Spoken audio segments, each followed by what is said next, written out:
Hello everyone. आज हम 7वीं कक्षा के चौथे चैप्टर वायु के बारे में अध्ययन करेंगे। ये बहुत ही इंटरेस्टिंग होने वाला है क्योंकि आज जो हम स्टडी करने जा रहे हैं वो वायुमंडल के बारे में है।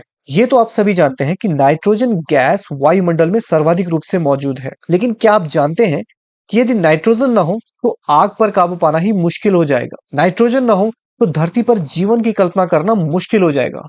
क्यों, जानेंगे इस लेक्चर में। तो ऐसे ही इंटरेस्टिंग फैक्ट्स के साथ हम कवर करेंगे वायुमंडल के संगठन और संरचना को, जिसमें वायुमंडल की परतों के साथ साथ वायुमंडल में मौजूद अलग अलग गैसों और धूल कणों के बारे में जानेंगे। इसके बाद कवर करेंगे मौसम और जलवायु से जुड़े हुए विभिन्न फैक्ट्स जैसे तापमान, वायुदाब, आर्द्रता और पवनों के बारे में।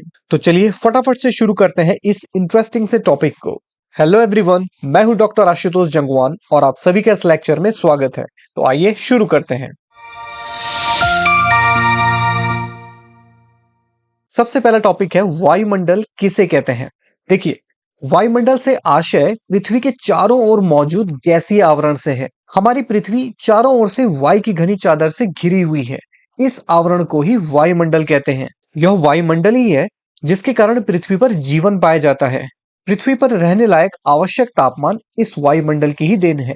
अगर ये वायुमंडल न होता तो हम दिन के समय गर्मी से जल सकते थे और रात के समय ठंड से जम सकते थे। तो अगर ये वायुमंडल पृथ्वी के लिए इतना ही इंपॉर्टेंट है तो डेफिनेटली इसमें कुछ आवश्यक चीजें होंगी। तो आइए जानते हैं वायुमंडल के प्रमुख तत्व कौन कौन से हैं, यानी कि वायुमंडल का संगठन कैसा है। देखिए, वायुमंडल में जो भी कुछ मौजूद है वह सभी गैसीय फॉर्म में पाया जाता है।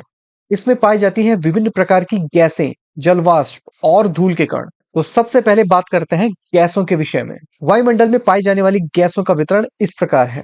इसमें सबसे ज्यादा मात्रा में नाइट्रोजन पाई जाती है जो कि 78.8% है। दूसरे स्थान पर ऑक्सीजन है लगभग 20.95%। ये दोनों गैसें वायुमंडल के 99% में पाई जाती हैं। इसके बाद पाई जाती है ऑर्गन और कार्बन डाइऑक्साइड। तो ये शुरुआत की 4 गैसें वायुमंडल के निचले स्तरों में पाई जाती हैं क्योंकि ये भारी होती हैं, जबकि नियॉन, हीलियम, क्रिप्टॉन, हाइड्रोजन आदि गैसें हल्की होती हैं जो न केवल मात्राओं में कम है बल्कि वायुमंडल के ऊपरी स्तरों में मौजूद होती हैं। अब जानते हैं कुछ प्रमुख गैसों के बारे में। इसमें सबसे पहले जानेंगे नाइट्रोजन गैस के बारे में। नाइट्रोजन गैस आग को नियंत्रित करने में सहायक होती है, क्योंकि अगर धरती पर नाइट्रोजन न होती तो पूरी धरती जलकर नष्ट हो गई होती। इसके अलावा नाइट्रोजन गैस पेड़ पौधों के जीवन के लिए भी आवश्यक होती है। हालांकि पेड़ पौधे इसे डायरेक्ट हवा से नहीं ले पाते, बल्कि पेड़ पौधों की जड़ों में मौजूद राइजोबियम जीवाणु वायुमंडल की नाइट्रोजन को अवशोषित करते हैं और फिर पौधों की जड़ें इनसे नाइट्रोजन लेती हैं। इस प्रकार पौधों और राइजोबियम में सहजीविता का संबंध होता है। दूसरी प्रमुख गैस है ऑक्सीजन गैस। धरती पर सबसे पहली बार ऑक्सीजन की उत्पत्ति साइनोबैक्टीरिया की वजह से हुई थी।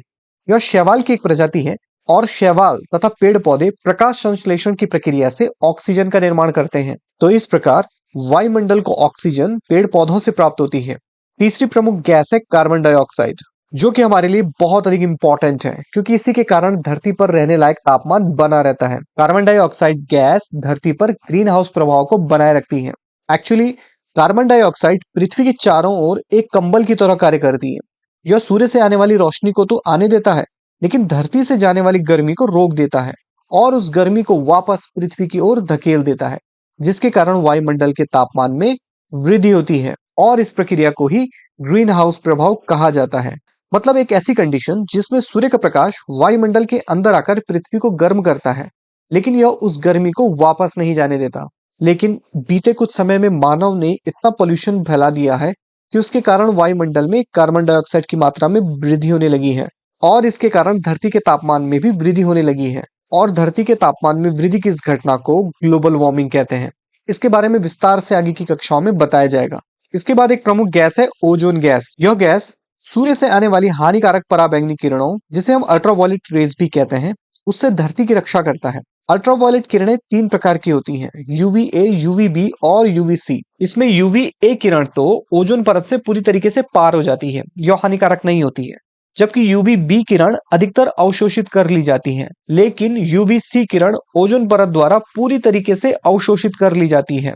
यह बहुत ही हार्मफुल होती है क्योंकि यूवीसी के कारण न केवल धरती का तापमान बढ़ता है बल्कि स्किन कैंसर और अन्य बीमारियों का खतरा भी बढ़ जाता है। लेकिन इन सभी के बीच आपकी जानकारी के लिए बता दें कि यूवी बी के कारण हमारे शरीर में विटामिन डी का निर्माण होता है, जो कि हड्डियों के लिए बहुत आवश्यक है ना अमेजिंग। एक तरफ तो इसका एक टाइप यूवी सी बहुत खतरनाक है, तो दूसरी तरफ इसी के कारण हमारे शरीर में विटामिन डी भी बन रहा है। इसके अलावा वायुमंडल में जलवाष्प भी मौजूद होता है, जो कि हमारे लिए बहुत अधिक इंपॉर्टेंट होता है, क्योंकि जलवाष्प ही है जो बारिश कराते हैं। संघनन के जितने भी रूप हैं, ओस, पाला, कोहरा, बादल, ये सभी जलवाष्प के कारण ही संभव है। इसके अलावा जलवाष्प ग्रीन हाउस प्रभाव भी उत्पन्न करता है, मतलब सूर्य की रोशनी को तो आने देता है लेकिन उस गर्मी को बाहर नहीं जाने देता। और चूंकि ये धरती के सबसे नजदीक वायुमंडल की सबसे निचली परतों में रहते हैं, इसीलिए इसे प्राइमरी ग्रीन हाउस गैस भी कहते हैं। जलवाष्प की मात्रा ऊंचाई की ओर जाने पर कम होती जाती है। साथ ही पृथ्वी के विषुवत-रेखीय क्षेत्रों से ध्रुवों की ओर जाने पर भी जलवाष्प की मात्रा कम होती जाती है। धरती से 5 किलोमीटर की ऊंचाई पर वायुमंडल में समस्त जलवाष्प का 90% भाग होता है। तो वायुमंडल के संगठन में ये था गैस का कंपोजिशन। अब बात करते हैं धूल कणों की। धूल कण भी बहुत इंपॉर्टेंट होते हैं। धूल के कण अलग अलग जगहों से उड़कर वायुमंडल में चले जाते हैं। कुछ धूल कण तो प्रदूषण के कारण वायुमंडल में पहुंच जाते हैं, लेकिन कुछ विशेष धूल के कण होते हैं, जैसे नमक के कण या धुएं के कण। ये आर्द्रताग्राही नाभिक के रूप में कार्य करते हैं। मतलब कि जो आर्द्रताग्राही नाभिक वाले धूल कण होते हैं, इन्हीं कणों के चारों ओर ही जलवाष्प जल की बूंदों के रूप में बदल जाती हैं। इन शॉर्ट अगर कहें, आर्द्रताग्राही नाभिक वाले कण संघनन में बहुत अधिक योगदान देते हैं, जिनसे बारिश होती है। इसके अलावा धूल कणों से टकराकर ही सूर्य का प्रकाश बिखरने लगता है, जिसे प्रकाश का प्रकीर्णन होना कहते हैं। और इसी प्रकीर्णन की वजह से आसमान नीले रंग का दिखाई देता है। इसके लिए आप मेरी पिछली वीडियो को देख सकते हैं। लेकिन वायुमंडल में जो प्रकाश बिखर के आता है, वह धूल कणों के कारण ही होता है। इन धूल कणों के अभाव में सूर्य का प्रकाश तो होता, मगर वो वायुमंडल में नहीं दिखाई देता, जैसा अंतरिक्ष में होता है। अंतरिक्ष काला नजर आता है, क्योंकि वहां डस्ट पार्टिकल्स नहीं है जो सूर्य के प्रकाश को बिखेर सकें। इसीलिए वहां धूप तो है, लेकिन रोशनी नहीं। तो जैसे ही हम किसी ग्रह की तस्वीर देखते हैं, तो ग्रहों के वायुमंडल में मौजूद धूल के कण प्रकाश का प्रकीर्णन करते हैं, जिसके कारण हमें रोशनी नजर आती है। तो धरती पर भी यही हाल होता अगर धूल कण न होते। तो ये था वायुमंडल का संगठन। अब बात करते हैं वायुमंडल की संरचना के बारे में। वायुमंडल की संरचना का अर्थ है वायुमंडल में मौजूद अलग अलग घनत्व और तापमान की विभिन्न परतें। देखिए, जिस परत का घनत्व अधिक होगा, उसका वजन अधिक होगा, और वो परत पृथ्वी की सतह के पास में मौजूद होगी, और कम घनत्व वाली परत अधिक ऊंचाई पर स्थित होगी। अतः वायुमंडल की परतों को निम्न 5 भागों में बांटा गया है: क्षोभमंडल, समतापमंडल, मध्यमंडल, तापमंडल और बहिर्मंडल। सबसे पहला है क्षोभमंडल। वायुमंडल की सबसे निचली परत को क्षोभमंडल कहते हैं। अंग्रेजी में इसे ट्रोपोस्फियर कहा जाता है। ट्रोपो का अर्थ होता है टर्बुलेंस, यानी कि परिवर्तन, क्योंकि बादलों के कारण इस परत में परिवर्तन होता रहता है। बारिश, तूफान, आर्द्रता आदि कंडीशन बनी रहती है, इसीलिए इस परत को ट्रोपोस्फेयर या हिंदी में क्षोभमंडल या विक्षोभ मंडल कहते हैं। विक्षोभ का अर्थ भी परिवर्तन ही होता है। ध्रुवों पर इसकी ऊंचाई लगभग 8 किलोमीटर होती है और विषुवत रेखा पर लगभग 16 किलोमीटर। देखिए, विषुवत रेखा पर ऊंचाई ज्यादा इसलिए है क्योंकि विषुवत रेखा पर उष्ण कटिबंधीय वायु गर्म होकर ऊपर उठती है, जिसके कारण विक्षोभ की दशाएं काफी ऊपर तक देखने को मिलती है। जबकि ध्रुवों के निकट ठंडी वायु होती है। ठंडी वायु का घनत्व ज्यादा होता है, जिस कारण ठंडी वायु के नीचे बैठने के कारण इस परत की ऊंचाई कम होती है। इस मंडल को संवहन मंडल भी कहते हैं, क्योंकि यहाँ पर वायु में संवहन धारा बहती है। इस मंडल में प्रति 165 मीटर की ऊंचाई पर 1 डिग्री सेंटीग्रेड तापमान कम हो जाता है। इसे तापमान की सामान्य ह्रास दर भी कहते हैं। और क्षोभ मंडल की सबसे ऊपरी सीमा को क्षोभ सीमा कहते हैं। यह क्षोभ सीमा क्षोभ मंडल और समताप मंडल को अलग करती है। अब दूसरा प्रमुख मंडल है समताप मंडल। क्षोभ सीमा से लगभग 50 किलोमीटर की ऊंचाई तक समताप मंडल पाया जाता है। इसे समताप मंडल इसलिए कहा जाता है क्योंकि इसके निचले भाग में ऊंचाई बढ़ने के साथ साथ तापमान में परिवर्तन नहीं होता है, तापमान समान बना रहता है। परंतु इस मंडल में 20 से 35 किलोमीटर की ऊंचाई पर ओजोन गैस पाई जाती है, इसीलिए इसे ओजोन मंडल भी कहते हैं। नॉर्मली इस मंडल में बादलों का अभाव होता है। जलवाष्प और धूल के कण भी इस मंडल में कम होते हैं। साथ ही वायु में लंबवत गति नहीं होती है। इसी वजह से सभी हवाई जहाज इसी मंडल से अपनी यात्रा करना पसंद करते हैं। इसकी ऊपरी सीमा को समताप सीमा यानी कि स्ट्रेटोपोज कहा जाता है। अब तीसरा प्रमुख मंडल है मध्य मंडल, मेसोस्फीयर। समताप मंडल से ऊपर वायुमंडल की तीसरी परत को मध्य मंडल कहते हैं। इसका विस्तार 80 किलोमीटर की ऊंचाई तक है। इस मंडल में ऊंचाई के साथ साथ तापमान में गिरावट होती है और इसकी ऊपरी सीमा तक तापमान -108 डिग्री सेंटीग्रेड तक चला जाता है। मध्य मंडल की ऊपरी परत को मध्य सीमा कहते हैं। चौथा प्रमुख मंडल है ताप मंडल, थर्मोस्फियर। मध्यमंडल के ऊपर तापमंडल की परत होती है, जो कि लगभग 80 से 400 किलोमीटर की ऊंचाई तक फैली हुई है। इस मंडल में विद्युत आवेशित कण पाए जाते हैं, जिन्हें आयन्स कहते हैं, और आयनों की उपस्थिति के कारण ही इसे आयन मंडल भी कहा जाता है।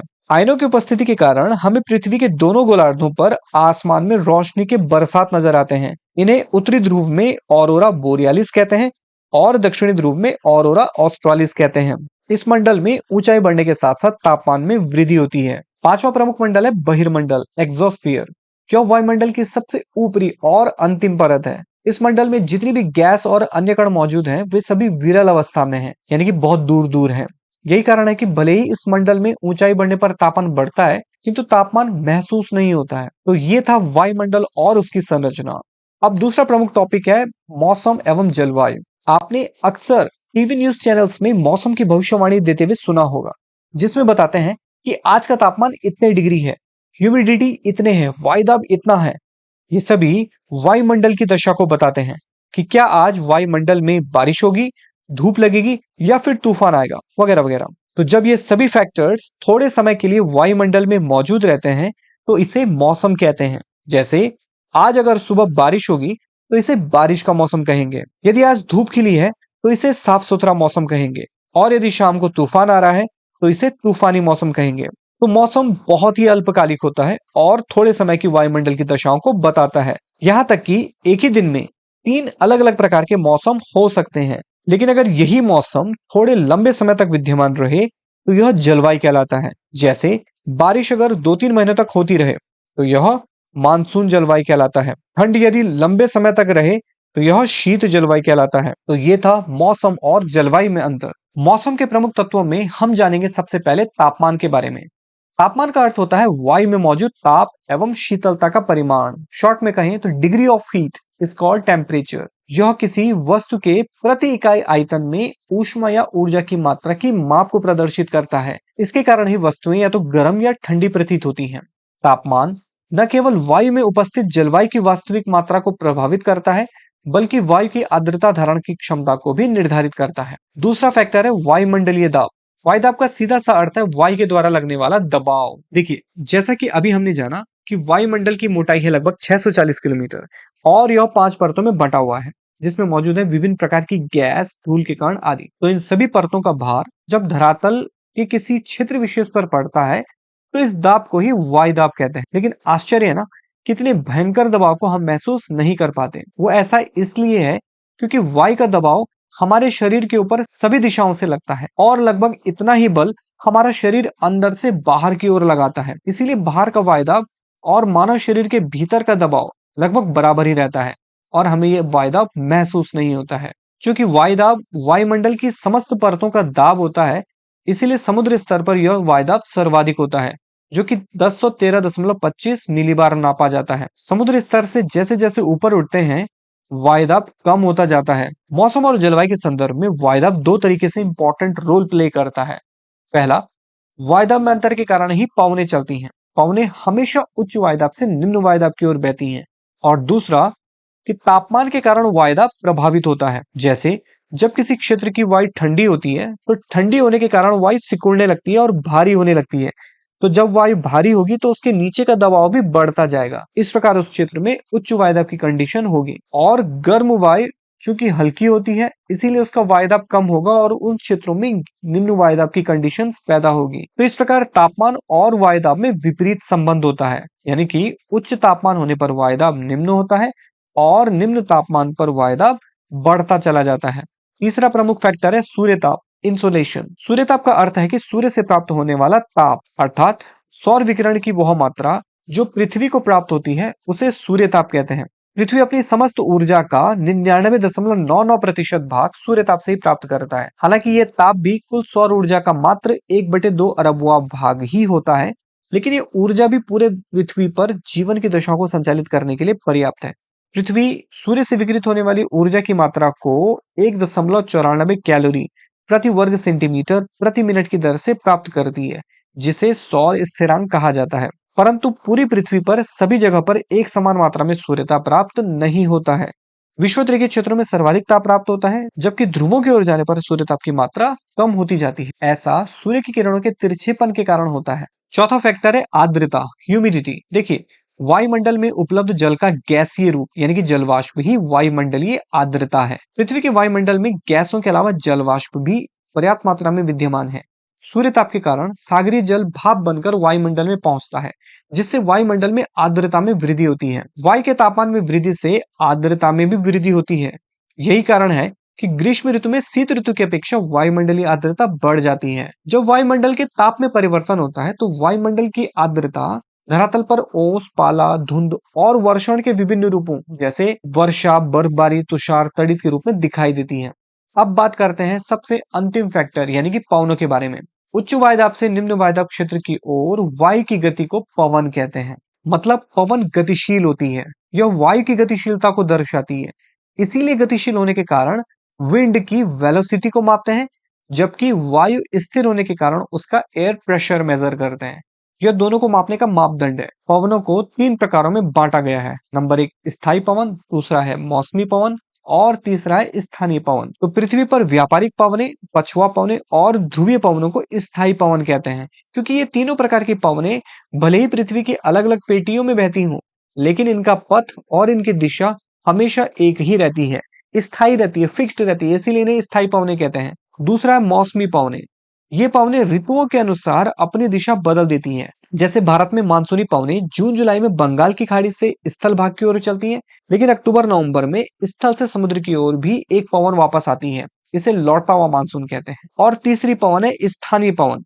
ये पवने किसी स्थान विशेष में चलती हैं, इसीलिए इन्हें स्थानीय पवन कहते हैं। जैसे लू, फोन, चिनॉक, सांताना, खमसिन आदि स्थानीय पवनों के उदाहरण हैं। तो ये था आज का लेक्चर, जिसमें आपने जाना वायुमंडल की संरचना और मौसम एवं जलवायु के विषय में। तो मिलते हैं अगले लेक्चर में नेक्स्ट टॉपिक के साथ। तब तक के लिए वर्क हार्ड बट जॉयफुली।